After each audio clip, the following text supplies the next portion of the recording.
मुस्लिम surveyor से बात करते हैं जी। हेलो। हेलो अली भाई, हेलो। कैसे हैं आप? हेलो। मैं ठीक जी, हूँ भाई, आवाज आ आप रही है? कैसे हैं? आ रही है जी, आ रही है।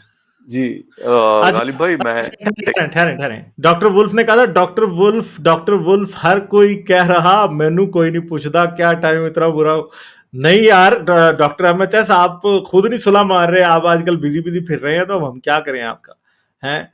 आप पिछले सैटरडे को भी आप नहीं आए, तो इस सैटरडे को आप हाजिरी लगवाएं आके जरूर।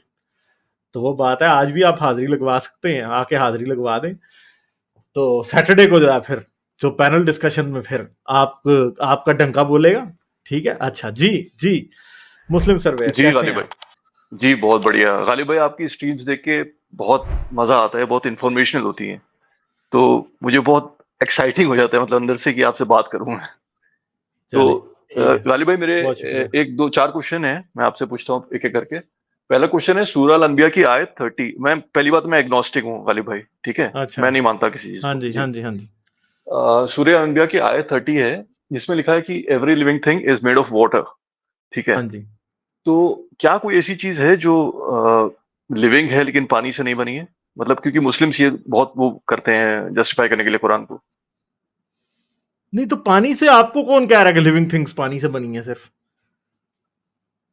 गालिब भाई, मैंने गूगल किया था तो उसमें तो ये बोल रहे थे कि मतलब सारी चीजें पानी से ही बनी है, मतलब पानी का नहीं, उसमें मगर कुछ ना आप कुछ मुझे कंसंट्रेशन बताएं कि होता है। हमारे हमारे हमारी बॉडी में पानी तो है। मुझे बात बताएं, क्या इंसान क्या पानी से बना है? कुरान कहता है इंसान पानी से, हर चीज पानी से हमने पैदा की। तो क्या पानी से बने हैं हम? क्या लिविंग थिंग्स पानी से बनी है? हाँ, लिविंग थिंग्स पानी में बनी है, लिविंग थिंग्स की बॉडीज में पानी है। मगर क्या we are made of water? We are not H2O। ठीक है, जी। H2O तो दुनिया की जो सबसे ट्रांसपेरेंट जेली फिश है, जिसमें 99% पानी होता है, वो भी H2O से नहीं बनी ना भाई। ठीक है, बनी तो नहीं है ना। बेसिक इंग्रेडिएंट हमारी लाइफ का क्या है, मुझे बताएंगे? जो बेसिक एलिमेंट है लाइफ का, वो क्या है? बेसिक एलिमेंट तो H2O ही कार्बन। है, मतलब कार्बन। हाइड्रोजन। हाइड्रोजन एंड नहीं नहीं, ऑक्सीजन। हाइड्रोजन नहीं। नहीं, अच्छा। कार्बन। अच्छा। बेसिक एलिमेंट देखें, लाइफ की जो केमिस्ट्री पॉसिबल है, लाइफ बेसिकली क्या है? कार्बन केमिस्ट्री है लाइफ। मतलब लाइफ की आप कोई प्रोटीन उठाएं, कार्बन उसमें है। आप डीएनए उठाएं, कार्बन है उसमें। जितनी प्रोटीन्स हैं, जितना कुछ है, हर एक में कार्बन है। जी। कोई सेल जो है वो कार्बन के बगैर, मतलब लाइफ में कार्बन के अलावा तो लाइफ हो ही नहीं सकती। तो अब बताया जाए कि फिर क्या जिंदगी पानी से बनी है या कार्बन से बनी? जिंदगी तो कार्बन से बनी है, कार्बन और हाइड्रोजन से बनी है। इट्स अ H2O मिक्सचर से ऑफ नहीं बनी। एलिमेंट्स। जी। मिक्सचर ऑफ एलिमेंट्स, बट असल में अगर हम देखें लाइफ की जो बेसिक केमिस्ट्री है, वो तो कार्बन है। जी। ठीक है, तो वाटर हो सकता है, सिलिकॉन बेस्ड भी लाइफ हो सकती है, वाटर भी होगा। तो बेसिकली तो लाइफ कार्बन है। जी। अच्छा, आप जो मर्जी गालिब भाई, लगा लें। दूसरा क्वेश्चन है गालिब भाई, कि मदर शिप्टन, नॉस्ट्राडामस और बाबा वेंगा, ये लोग फ्यूचर प्रेडिक्ट करते थे। तो ये कैसे करते थे, मतलब क्या यूज करते यार थे और वो तो कैसे मैं भी एक्यूरेटली? करता हूँ, मैं भी करता हूँ। पिछली बार आपको पता है, एक हमारे दोस्त थे आए, एक हमारे फॉलोअर थे, वो आए, उन्होंने कहा जी आपने 2 साल पहले जितनी प्रोडिक्शंस की थी सारी सच हो गई। जी। सर इस तो पे एक पॉइंट अगर मैं ऐड करूं। जी जी, डॉक्टर अ, वुल्फ वेलकम। आपने थैंक यू सर, कैसे हैं? सब ठीक है? जबरदस्त, आप कैसे हैं? जी बस बढ़िया। ये जो भी आपने नोट्रेडामस की बात करी है ना सर, अ, वो अगर आप उनकी हिस्ट्री पढ़ेंगे, वो एक फ्रांस में ना, वो एक डॉक्टर बनने की पढ़ाई करते थे, अपनी यूनिवर्सिटी की एजुकेशन कंप्लीट नहीं कर पाए क्योंकि वो सूडो साइंस में चले गए थे। वो ना थोड़ा मेटाफिजिकल में चले गए थे, और उन्होंने जितनी भी इंटरप्रिटेशन करी है, अगर आप उनका वर्क पढ़ेंगे, उन्होंने पोइटिक फॉर्म में लिखा है। 4-4 लाइनों के क्वार्टेट्स हैं और 100 क्वार्टेट्स हैं। उन्होंने उनको सेंचुरीज के बेसिस पे डिवाइड किया हुआ है, और हम ज़बरदस्ती उनको फोर्स कर रहे हैं आज की सिचुएशंस पे वैलिडेट करने के लिए। अगर आप किसी हिस्टोरियन से पूछेंगे कि नोस्ट्राडामस ने जितनी भी प्रिडिक्शंस की हैं, उनमें से सर एक भी आज तक वैलिडेट नहीं हुई है, एक भी नहीं हुई है।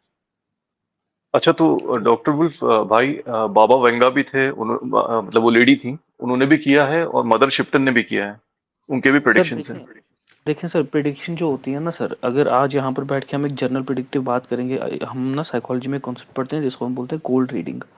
आपने कई बार देखा होगा, कई बार आप इंडिया में तो बहुत कॉमन है ये, कोई बाबा या कोई पीर आके आपको आपके बारे में कुछ बताएगा जो आप बोलोगे हाँ यार ये तो बात बिल्कुल मेरे पे फिट बैठती है। इसको हम कोल्ड रीडिंग बोलते हैं। कुछ ऐसी जेनेरिक स्टेटमेंट्स होती हैं जो हर किसी के लिए वैलिडेट होती हैं। अगर मैं देखता हूँ कि मेरे सामने मेरा कोई पेशेंट आ रहा है, कोई क्लाइंट आ रहा है, उसकी एज ग्रुप है लगा लो आप 18 से 24 के बीच में, और वो उसका प्राइमरी कंप्लेन है कि उसको भूख नहीं लग रही है, तो मेरा पहला जो गैस जाएगा वो यही जाएगा कि इसका जो सोशल रिलेशनशिप स्टेटस है उसमें कोई प्रॉब्लम चल रही है। अब इसी को अगर मैं यूज करके ये बोलूँ कि आपको ऐसा लगता है कि आपकी लाइफ में जो लोग आपके करीब हैं वो आपको अंडरस्टैंड नहीं कर पाते, उस पेशेंट को तो यही लगा कि मेरे को सब पता लग रहा है कि उसके माइंड में क्या चल रहा है। रियलिटी इज ये स्टेटमेंट 18 से 24 ईयर के बीच में हर किसी के ऊपर वैलिडेट होती है। ऐसी ही जो अब आपने जो 2 नाम लिए, मैंने उनके बारे में इतना रिसर्च तो नहीं करा है, बट आई एम श्योर और डॉक्टर वुल्फ, अगर आप सॉरी आपको कट कर रहा हूं, मैं आपको थोड़ा सा एक तरफ और गाइड करता हूं। देखें, जब आप किसी शख्स को ये कहते हैं ना, मैं अगर पीर बाबा हूं और कोई बंदा मेरे पास आता है, मैं उससे थोड़ी देर बात करने के बाद ये समझ जाऊंगा कि ये स्टेटमेंट मैं उसके बारे में बोल सकता हूं कि आपको कोई समझ नहीं पाता। क्यों? मैं थोड़ी देर उससे बात करूंगा और मुझे ये समझ आ जाएगी कि वो अपनी बातों को सही तरह एक्सप्रेस ही नहीं कर पा रहा, तो उसका ये इशू पक्का ही होगा कि उसे लोग नहीं ऑब्वियसली समझ पा रहे। सिंपल सी बात है, ये तो गैस करना कोई प्रॉब्लम ही नहीं है। अब मेरा कम्युनिकेशन प्रॉब्लम है अगर, और मैं डॉक्टर वुल्फ से बात कर रहा हूं, डॉक्टर वुल्फ एक साइकेट्रिस्ट है, यहाँ जरूरी नहीं है कि हर कोई साइकेट्रिस्ट हो तो तब भी वो ये बात समझ सके, साइकोलॉजिस्ट।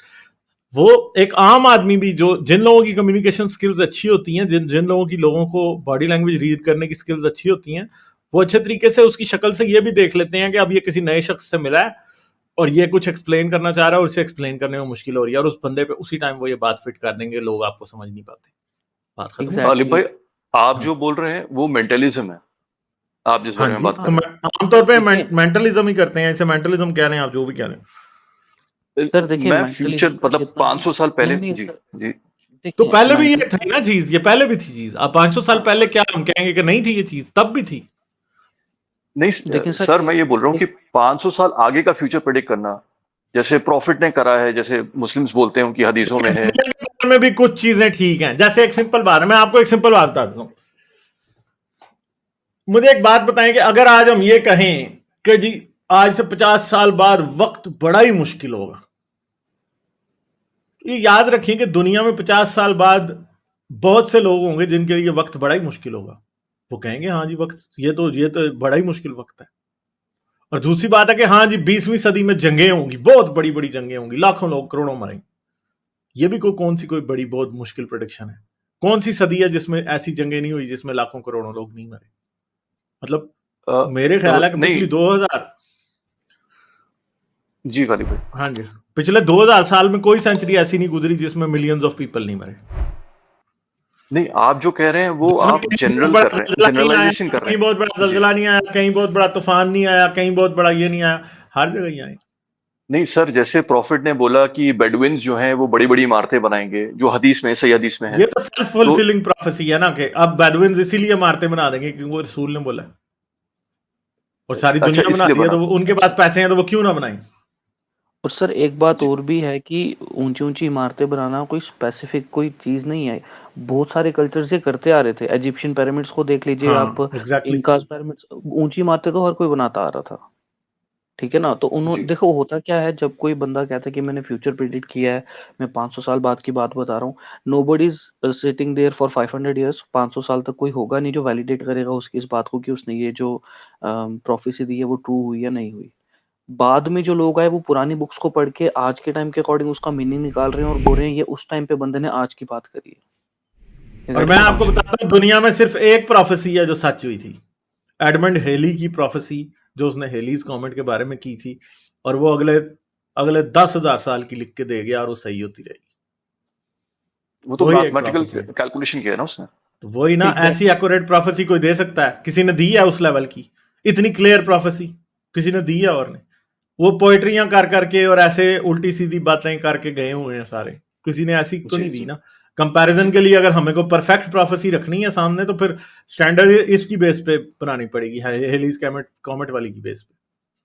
जी। ठीक है। अच्छा गालिब भाई, हाँ मैं समझ गया। लाइक, शेयर और सब्सक्राइब करना मत भूलें। इसके साथ साथ आप मेरे चैनल को पेट्रियन पर सपोर्ट कर सकते हैं। पेट्रियन का लिंक वीडियो की डिस्क्रिप्शन में है।